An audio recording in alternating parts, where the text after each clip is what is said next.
Okay, we're doing something a little bit different this fall on the Gravity Podcast. We're launching a series featuring interviews with the experts from our GRO Transformational Wellness Program, exclusively for residents of our greenhouse community.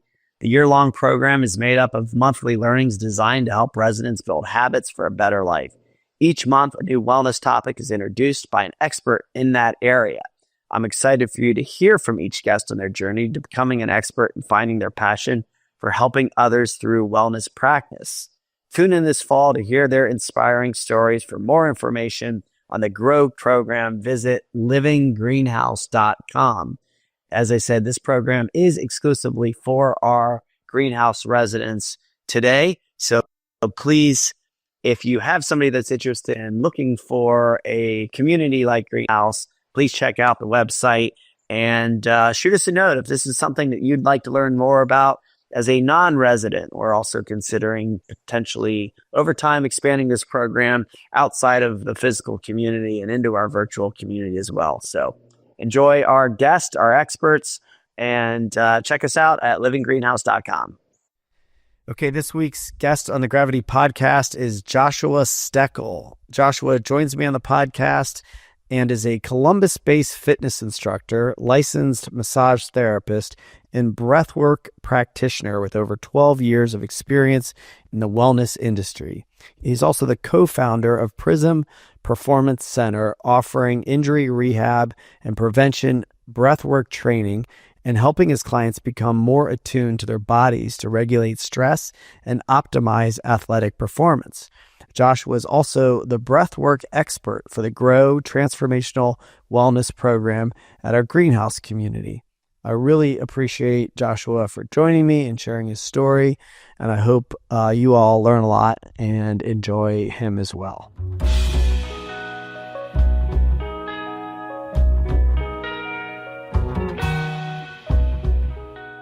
Yeah, thanks for having me. My name's Joshua. Pretty much grew up here in Columbus. I wanted to be a business major when I was going into college, and I loved exercise. I was overweight as a kid. I was probably about 15 years old was when I was at my peak.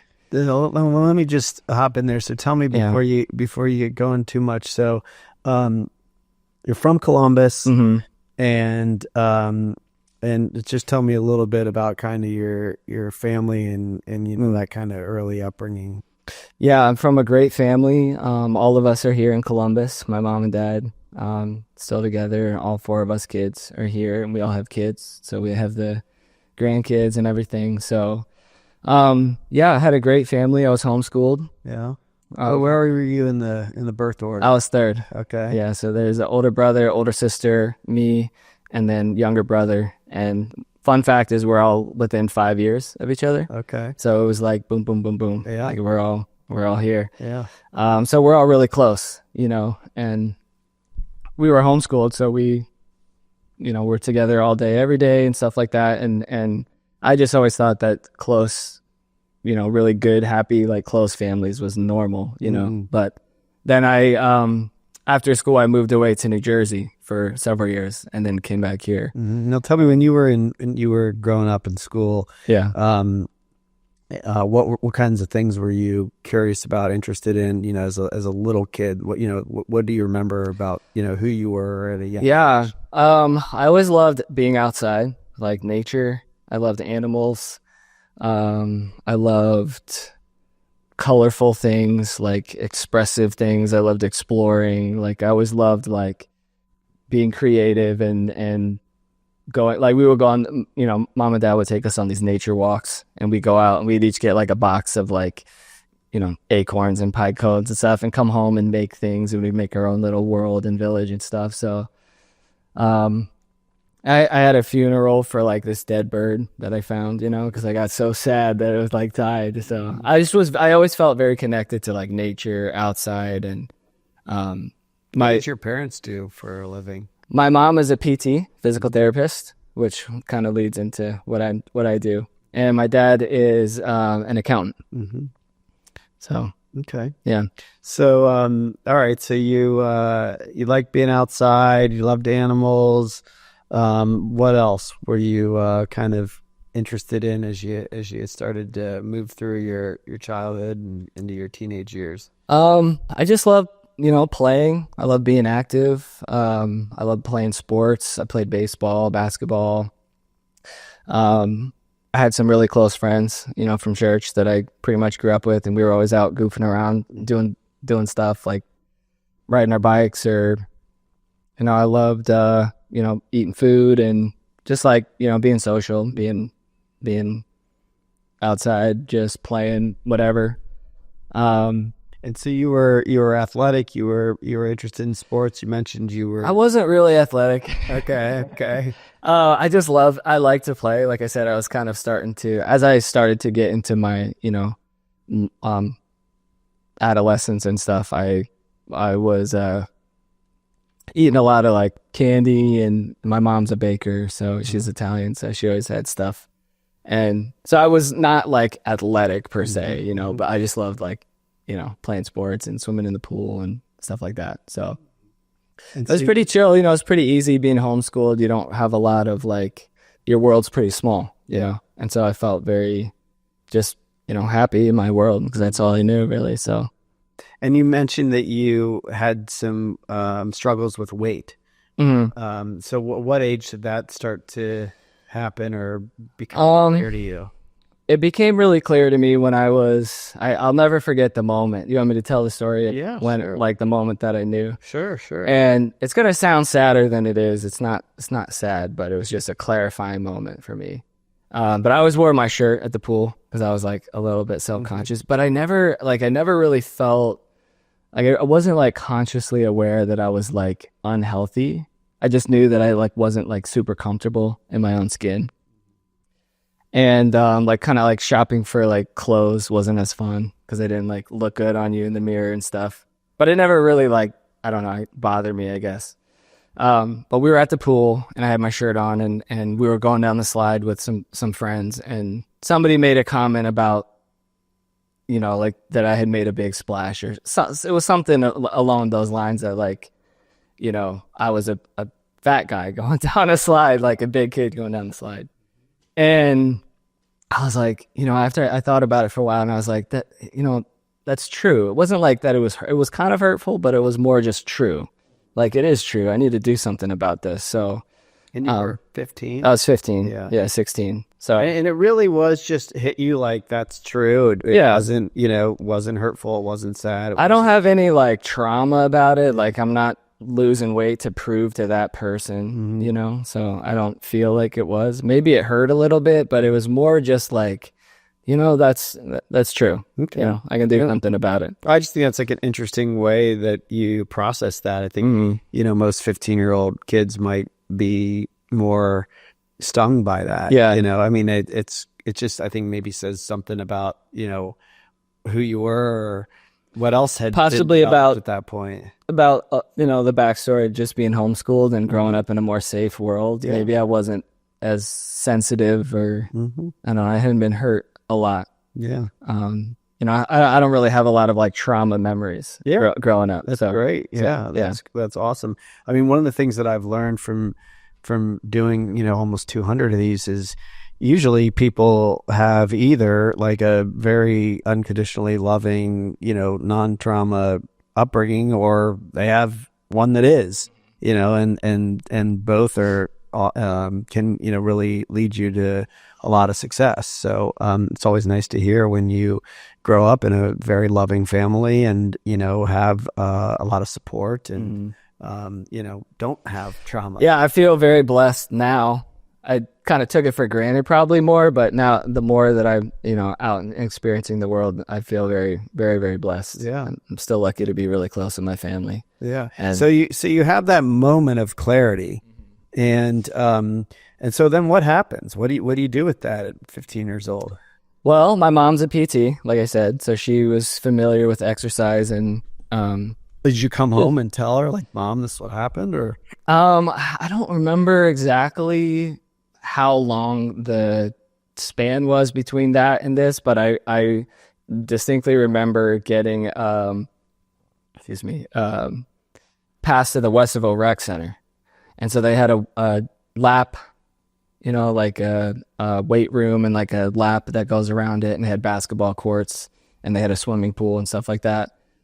And I remember I first started with, I did a quarter of a mile on the treadmill. I was like really proud of myself. And I like just kind of, I think, did some bench press and stuff. And I just kind of went, and I don't even remember. I think I just did it. Like I just did what I thought I should do, or like asked somebody to help me, or I would go with my buddies or stuff, and just started doing that, started running, started lifting, and just kept at it. I was playing more ball, and we loved to play ultimate frisbee in high school. So we did a lot of running with that as well. And yeah, just kind of stuck with it. And again, I wasn't necessarily like motivated by anything other than just like, I wanted to feel better about myself and feel like I was on a path towards fitness and health and stuff like that. And once you got on that path, I think for a lot of people, and I'm guessing, for you too, it starts to build a lot of momentum. You Definitely feel better, and even things like, you're talking about how you look in your clothes, and, if you don't feel good in your clothes, then you don't like to do other things. It is, I think at times maybe gets dismissed as, I don't know, sort of, I don't know, shallow, right, I guess is maybe the word I'm looking for, but it really isn't, in my opinion. I mean, it can be, it depends on kind of how you're, thinking about it. But if you're actually thinking about it from the perspective of like, how do you feel, and then when you feel good, then, that really trickles into the rest of your life. Yeah, for sure. Now, I mean, I think it's a little slippery because, do you have to look a certain way to feel good? You shouldn't. Well, you're feeling good about what you're doing about. That's what you should feel good about. Like I'm confronting this image of myself truly, but I'm also doing something about it. And then that's what elicits the feel good, not like I feel good because I look better than other people or, So I see what, there's definitely that aspect of it, but at a deeper level, it is more about because we all have those two voices in our head, the one that tears us down and the one that builds us up. And so it's just about finding a balance between what those two voices are saying. Yeah. And I think that maybe, part of the distinction is also about like health, right? So it's not about like, oh, do I have the latest, coolest clothes or whatever material thing. It's really about your physical health and how your physical health really can bleed into your mental health, right? So absolutely, it might show up in like, oh, I look in the mirror and I feel good in my clothes, right? Or even how you carry yourself when you're out and about in the world, right?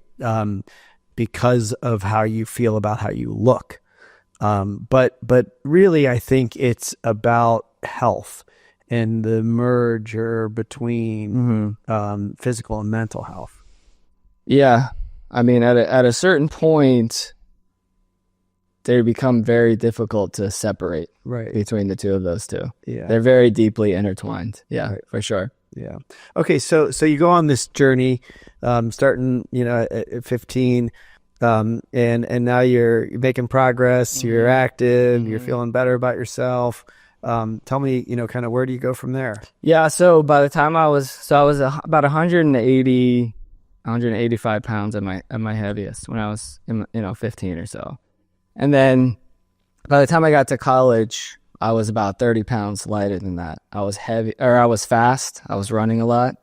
I was doing sub 6-minute miles. I was like I was lean. I was like not super strong, but I just like looked good and felt good. But I was still kind of in the back of my mind, like anyone who has a weight loss journey, like once you have to do the things that nobody knows about, that when you're big, like, put an extra belt loop in or wear a shirt to the pool or stuff like that. Like you always kind of have that like feeling. So even though I was that small compared to what I was, I still hadn't like let off the gas. I was still like pushing myself really hard because I kind of got a little bit caught into the self-image of it all too. Because I didn't have like a clear end point, like this is what I want to get to.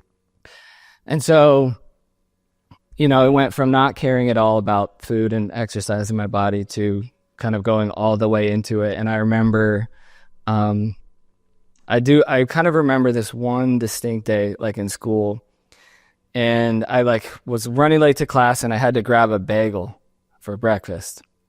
And I ate the bagel. And I was like so frustrated with myself because that was like pointless carbs. Like I didn't need that, and I was like, I need to go run this off. And the whole class, I'm just like thinking about running it off. And then that thought sat with me and I was like, oh, that's not good. Like that I can't even eat a bagel. Like that seems like, that was too big of a deal for me. Like that shouldn't have bothered me that much. So I kind of caught the beginning of maybe swinging too far the other way. And so I, just kind of was able to move past that. And because that's kind of a moment that can trap a lot of people. Yeah. So again, I'm sort of curious about like, you just move past that. I mean, that can be a big trap, where people get on a fitness journey. I mean, in my case, I think I had a similar thing, not quite the same, but like, I don't even know how long ago it was, probably 15 years ago. I decided I wanted to lose a few pounds at a New Year's resolution. And on a vacation in Florida, I started running and I'd never run before. And by the end of that year, I was running marathons. And so like, that's how it starts. Right. And so, yeah, I mean, now, like at this point in my life, I don't do that anymore, but I, have other kind of fitness things that I do regularly. And it's, kind of, for me, like, how far can you go with this? I love it. So I'm kind of wondering and curious and intrigued with, just how far you can go with it. Yep. But if you're starting to get into the, I can't even eat a bagel without running it off, which happens easily. A lot of people, I mean, it can be a trap. How did you just like see that, recognize it, and just like, and get right off that? Well, my memory is really weird. It's always been something I don't really understand because it's like really, really powerful and very vivid memories. But then there's like large gaps and stuff. So I remember that moment very clearly as like a pivot moment, but I don't necessarily remember exactly what I did to like change that. I think I was just, and that kind of, maybe we'll get into later with the breathwork stuff, but just the awareness is like such a big, powerful tool. And when you're aware of something, it doesn't have as much of a power over you. And so I think just simply being aware of it was enough to get me to start to shift, my mindset. And yeah, because I don't remember I just remember that it wasn't an issue after that. Yeah. Yeah, I'm what I'm wondering, or maybe assuming even, is just like, I do think there's something pretty powerful of what you shared of this kind of family dynamic that you were in, that you it seems like you were raised in a way that you had some level of security, internal security, because even the concept of awareness, especially for young people, isn't one that I think comes easily for a lot. Like the concept of awareness is something that I don't think I even became aware of until I was, well into my adult life. Now, I think a lot of that had to do with trauma and being disassociated and not being conscious during my way of being. And so in the event that I might have had some kind of a ping of, oh, this doesn't feel good, I'd numb it out real quick, so it does seem like there's some level of inner strength or groundedness maybe that you had. Absolutely. When those moments came in, you were in tune to them. You were able to, be aware of what was going on and then make a shift, a little easier than maybe it is for other people. Mm-hmm. Yeah, I definitely agree with you. And again, it's not something that I was aware of how powerful of a thing that is until more recently, like later on in life. Also, we were Christians. So we grew up in the church, and we grew up with reading the Bible. And, the Bible is a guidebook, a book of teachings and wisdoms and stuff like that. And so as you read that, that creates kind of an awareness of like, hey, we want to be working towards this concept, or we want to make sure that we're acting in this certain kind of way. And, it was always very important to my parents that we were, like polite, that we were said please and thank you, and that we would apologize if something happened. And I remember when I would have to, like, if I like did something to like hurt somebody else's kid, or I may have said something what I would have to like go to that person in church, like an adult as a kid, and like apologize to them. And to me, that was like terrifying for me, but obviously they're just like, oh my gosh, like, no problem or whatever. But so even in that creates this like awareness that your actions matter and your words matter, and also that you can do something about it, that you can change and start to become this way and have a better outcomes. Mm-hmm. So well, let me just ask you something about that, because you said the Bible serves as, teachings and wisdoms and a way to, kind of strive towards, living, which I think is great. I think that's awesome. I'm kind of curious as to, like, is that your relationship with Christianity? Is it about kind of the teachings and wisdoms that come from the religion, or is there more there too? There's definitely more. I have a deeply personal relationship with Jesus, and it's something that has been fostered in me since I was young, and I've made it my own through lots of many different, it would take a lot longer of a podcast to talk about all that, but yeah, he's very real to me, and it proves like all of the stuff I was taught growing up, like the fact that I have a personal relationship with Jesus is like confirming to all of that stuff as well. And so even that, like that I would say is my biggest, motivation in life, is to be a follower of Christ. And so, go ahead. Yeah, I'm sorry. I'm just kind of curious about this. I don't think we've ever really talked about this on the podcast. Can you like elaborate a little bit on like what that means to have a relationship with Jesus? Yeah.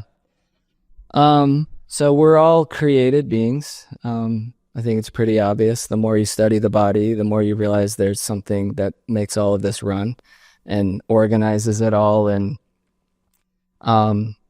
just orders the world around us.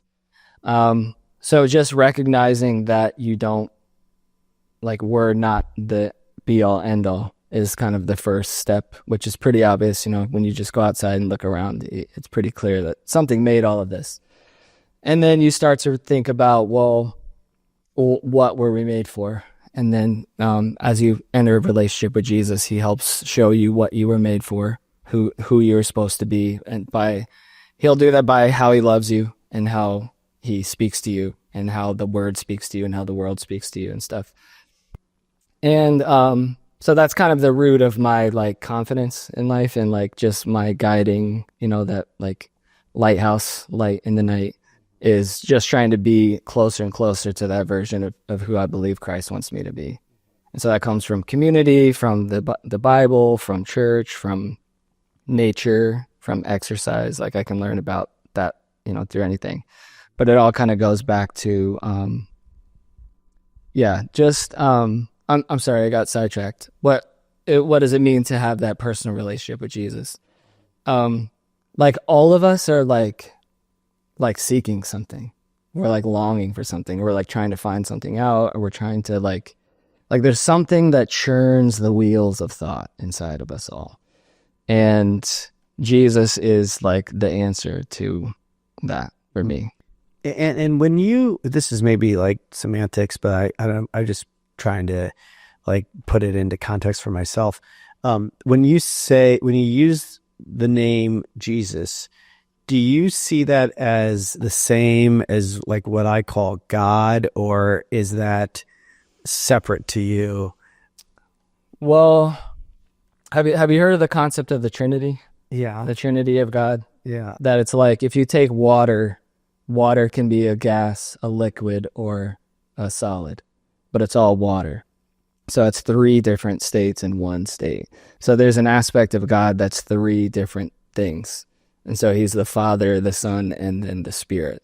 And so the Son part is where the Bible is about, where Jesus as a person came down to become man.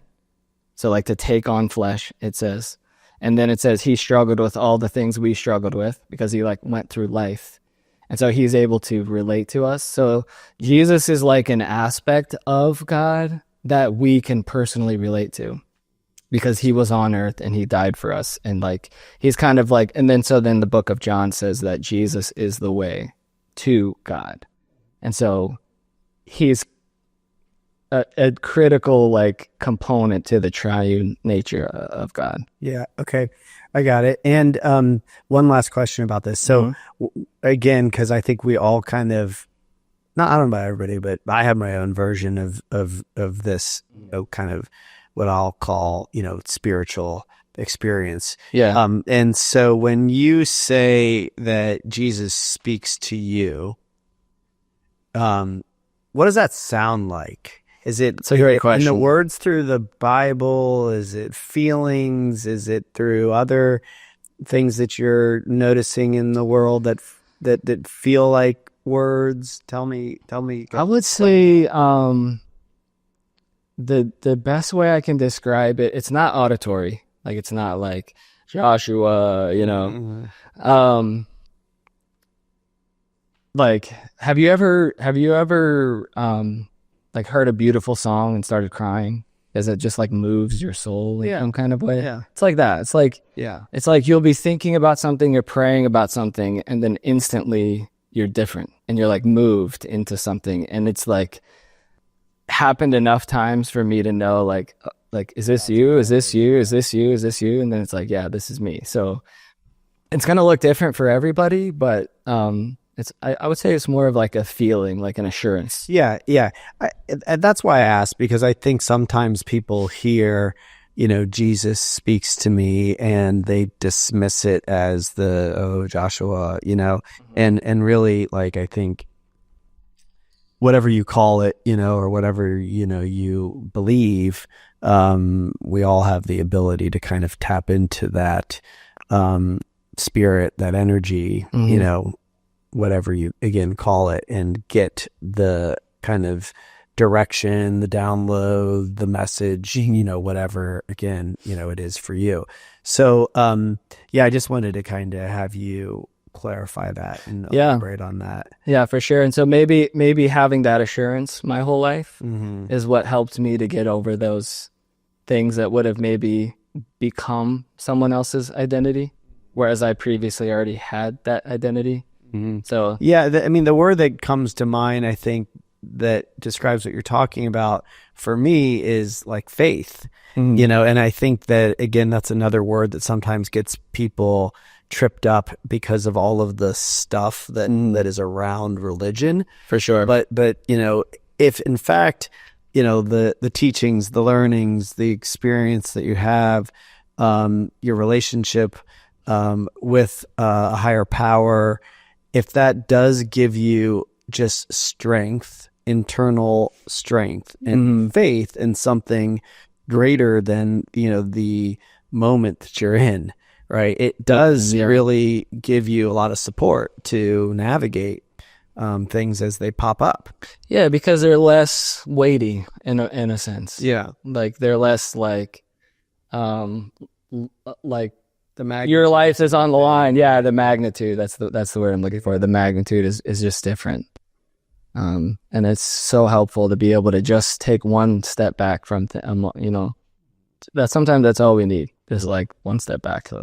Okay, cool. So, thanks for laying that out. I appreciate it. So you have these, moments of awareness, right? You had the moment, when you wanted to start losing weight. You had the moment when you realized, like, shit, ate the bagel. That's, I don't want to think like this. So tell me kind of then, how do you start to, move into, your adult life and your career?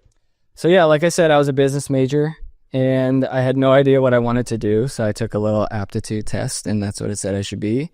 And I wasn't a bad student. I'm not a great student, but I got a 1.7 my first semester and then like a 2.1 or something. And I was really confused and I wasn't understanding. Like I just like looked ahead. I was like, I don't think this is for me. And so then I switched to exercise science. And then I was like, I love to work out. I love to exercise. Like I could learn more about it and just kind of start to follow something that I enjoy. And got like a 3.8 or something. And I was like, cool. Like, let's do this. Yeah. And so I just started learning about it and it was great because I was doing it. I was working out and I was very active and it already meant something to me. And now I'm learning the science behind it and everything. So I just dove all into it and fell in love with all the anatomy, the study of movement, all that kind of stuff. And so that's why I left to go to New Jersey to do some training and then was there for several years, moved back home and then just have slowly been refining my craft and what I'm good at and move forward. Yeah, and I know you're doing a lot of things, and for the purpose of our show and company, you're focusing on breathwork. Breathwork. Right? So you are our GRO expert for the month where the community is focusing on breathwork. Expert. Yeah. Well, you are, and you've got some expertise that you're sharing with us. It's just weird to like hear that word. Well, it's maybe you're a humble guy, but you people are looking to you as the expert. I'm happy to share what I've learned. Yeah, good. So tell me a little bit about kind of everything that you do, and then also let's focus on how did you arrive on the breathwork. For sure. So I had double hip surgery when I was 26 and I had surgery, shoulder, not replacement, but like 180-degree labrum tear when I was 20. So I was kind of wrecked with injury through my 20s. And I had to go through physical therapy and all this stuff. And even trying to get back into it, I just kept hitting these walls. I kept throwing out my discs and I probably have like 15 herniated discs. And so I like kept hitting the ceiling with performance, like every time I would go up, I would get stopped. And so eventually I started to, because I was doing a little bit of massage therapy at the time too, just so I could help my clients.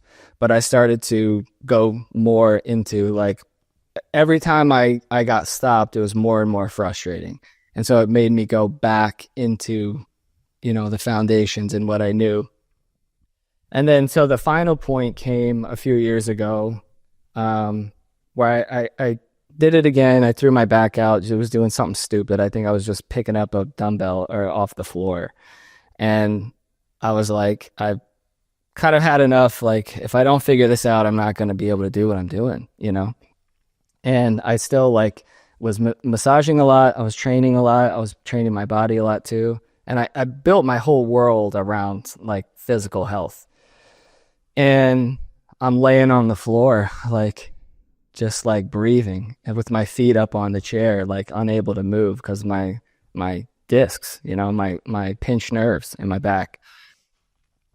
And so I started to kind of have that like bargaining moment of like, I'll give up anything, you know, like just show me the answer. Like, what in the world can I do? Like, I'll never touch a weight again if it means I can at least move without pain. And I started to just realize the only thing that made me feel better was laying on the floor breathing. And then I was like, okay, so I started doing that more and more often. I started, you know, I was reading books about it. I got this certification called Language of Breath, which I'm wearing now. Shout out to Jesse Coomer and the Language of Breath tribe. I just was like really wanting to learn more and more about it, because as I was breathing better, I was getting in less pain. And then I started to realize that because of the hip surgery, like my pelvic floor alignment was all off, and it was actually learning to breathe better that like cured my like alignment problems. And so it was kind of like I just kind of lucked into it, or not lucked into it, but it was like the last thing that I hadn't tried, because I did like yoga, I did physical therapy, I did all the different diets, keto, I did all this different stuff, and like nothing made me feel like I was like there, you know, like finally there. So I got really into the breath work, and I think when a lot of people hear breath work, they think of a specific scenario, like you're more in a yoga studio or something, or everybody's under blankets and there was maybe people trembling or shaking or whatever. But to me, it's simply just like learning how your body breathes, you know, because that's what fixed my back. And so I just became obsessed with getting better and better breath. And then I realized that there's all these emotional breakthroughs, and the mental health stuff comes with it and stuff. So all that stuff is like, I'm still brand new at, I'm still learning. Yeah. And that's, I think, the cool thing about what we're trying to do with GRO is, you know, it doesn't take much, you know, once you learn how to do it, to breathe, right?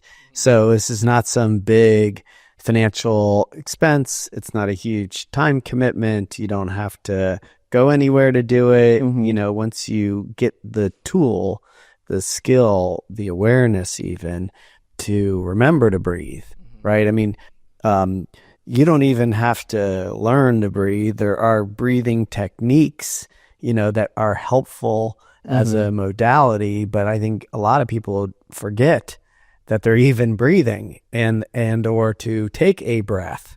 Absolutely, right? To bring that pause, that moment of awareness, that, you know, release or groundedness, or all the things that you can get from just like consciously taking a breath. So yeah, that's, you know, again, what we're trying to do with GRO is give people access to things that are pretty basic and pretty easy, and collectively, you know, pretty impactful. For sure. Right. I mean, 15 plus years in this industry, and it's easily the most impactful thing I've done as far as the whole holistically, because, you know, if you think about it, like if you're in a boat and there's a hole in it and the water is coming in, most of us will try to spend all our energy taking the water out of the boat. But if you don't plug the leak, you don't plug the hole, then like that's the first problem to solve. And then you get the water out of the boat and it stays out. And so taking just a few minutes to like sit with your breath, like you were saying, is what plugs like the leak. And then that awareness simply just changes, it shifts a little bit. And then over time, like I would say I have 99% of my anxiety is gone, because I've just learned to take that moment, not let myself get too fast. And so each time I like start to speed up too much, I'll just take a few moments to like step back and breathe. And sometimes the simplicity of it is almost too hard to believe, or you can dismiss it, but it really is the like key is just the awareness that you can breathe, you know, that because your heart rate, your blood pressure, your speed of your brain waves, and all of these things, they're all tied in this giant wheel, and you can't control any of those, but the breath is also tied into that wheel. And so if you're not paying attention to it, it'll do its own thing. But then if you want to change all those other gears, that's the piece that we can like step in and just take a few moments to downshift and work on slowing our breath. We can't slow our heart rate, but we can slow our breath, which then triggers the heart rate to slow down. So that's like the component that we can control.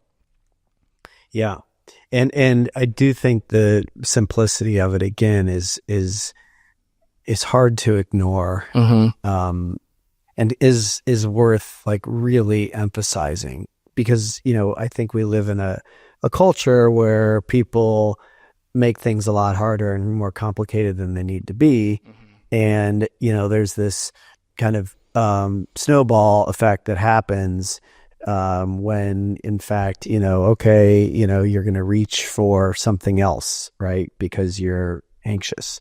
You're going to reach for food or for drink or for medicine or for some other unhealthy habit that then creates this negative pattern, right? Now I don't feel good, right? Because I overate or because I drank too much or because I whatever else I did. And so then you're in this, you know, cycle, right? Where again, if you can just take a breath, right? Take a few moments, so simple. Right. Yeah. I mean, that can create the opposite of a positive snowball. Now you're like a little calmer, you're a little more patient, a little more aware, you're going to make a better choice. Yeah. I mean, there was a study that had recently come out that said you have 50% improved cognitive abilities when your oxygen and carbon dioxide ratios are like level. So if you just, that's a nerdy way of saying if you just do what you said, you can improve your cognitive abilities by 50%, meaning that choice you make is going to be almost double or like 2 times what better towards what you actually want than what you think you want in that one moment, which is like sugar. I want sugar in this moment. Or it's like, no, I actually want to just change my state. So let me go for a walk instead or something like that. Right. And then, like you said, that creates that positive snowball. And I mean, it definitely comes back to this moment of that desperation. You have to be desperate because no one's going to say, you know, come and give you that desperation. Like no one's going to sit next to you and every 15 minutes tap you and say, hey, remember, you need to slow down or whatever. Yeah. And just reaching that point where I was willing to, like, there's a great quote. I think it's by Hippocrates. And he said something along the lines of before you ask somebody if they want healing, you have to ask them if they're willing to give up what's making them sick. And I was at that point. I was like, I am willing to give up what's making me sick. And then the breathing gave me that opportunity to actually address that and move forward. And I just ran a marathon a couple weeks ago. Nice. And so after all of that, being able to come back and to do that, but I had to go at the speed that I was capable of. And that's, you know, that's what I was able to do that. And I would have never been able to, don't think I would have ever been able to push myself to that point. But it was getting to that desperate point and saying, I'm willing to. And so if you're saying like how you said there, that's a pattern. Yeah. If you're willing to disrupt that pattern, that's the hardest part, because your body just craves that. I mean, I'm sure you've talked to guys that are experts in that, about that cycle within the body. But if you have the strength to break that cycle, then there's like this whole new, you know, this whole new world for you. Yeah. Yeah. And then, what I love about kind of, what we try to do on the podcast and what I'm, passionate about is how you then use your life experience ultimately in service of other people, right? So you've had these moments, right, of awareness, of, desperation, of learning, of growth. And now you're able to offer the things you've learned to other people, which is, exactly what I think we're here to do. So it's awesome to have a chance to hear your story and to have you Cool. sharing, your life experience and what you've been able to now offer to our community. So thanks for that. And Absolutely. yeah, I don't know, any other kind of final thoughts as we wrap up here? Yeah, I would just encourage everyone to take that personal responsibility, and whatever you don't like about your life, like, make the change. And there's help out there for you to do that, and there's people that are good at it. And sometimes just having that awareness of that problem and getting outside of that and asking for help, you can have a totally different life than what you thought. Like, my life has changed in so many ways by opening up and admitting what, like, the real problems are. And, like, I was kind of talking to the girls before you came in, just that it's like helped me overcome so much about like imposter syndrome, like social anxiety, like, all of this kind of stuff that like holds you back. There's solutions out there, and just takes the strength to first be aware of that problem, to break that pattern, and then just put a little bit of discipline, just that like 5-10 minutes. That's what I tell all my clients. Like, I started getting rid of all my homework assignments to everybody and say, you have to do 5 minutes of breathing, just 5 minutes. And it's in the daily consistency, like where you're going to be in 30 days, knowing that you've done it every day. That's where the growth is. It's not about all the like tricks and stuff. It's just about the like consistency, like create that new pattern. And then once you create that new pattern, you can start to be the architect of the life that you want. So yeah, I think that's great. I think at Greenhouse, with the GRO program, we talk about nature, well-being, and transformation. And a lot of people get tripped up on transformation as a word, like, ooh, woo woo, really, like, are you actually? It's simple, but really, when you have these experiences, when you have something, that does change your life. And that's the thing. I mean, I'm kind of, harping on this idea of simplicity, but, the truth is that we make it harder than it has to be. And if you can stack up a bunch of simple things, 5 minutes a day, right? But over time, it's transformative. Hugely. It really can alter the course of your life. And does you guys have a month on that, on habits? We do. Yeah, Yep. cool. Yeah. Yeah. Yep. Habits. Yeah, that's huge. Yep. And all of these things, we've because it's important to know too. Sorry to cut you off. Yeah. Like the science behind like who you are and who we are is that by the time we're 35, which I'm 35 this year, 95% of our like behavior is like kind of codified into our nervous system and just happens habitually. And it's stuff like you wake up, you brush your teeth, you drive your car, you know how to cut things, you know how to draw, and so you just do all of this stuff. So most of your life, you're on autopilot. And then we use our other, part of our consciousness for other things. Like, I'm talking to you and you're new to me, so I need to be more here. And I got to figure out my way out of here and stuff like that. But the rest of me like is subconscious. And so you're dealing with something that like is very elusive. Like you're not going to just catch it right away. It's something that you have to like, you have to know first that like it's going to fight against you for a long time first. And it's going to be very uncomfortable for like 3 weeks maybe. But then once you do that, then you've pulled up your subconscious wiring, changed it, tweaked it a little bit to where you now have awareness in this area that was destructive before. And then it goes back into just, you don't think about it as much. Yeah. And so the habit part is one of the biggest things. And you just have to know that you're wired against change. Yeah. And that's for your benefit.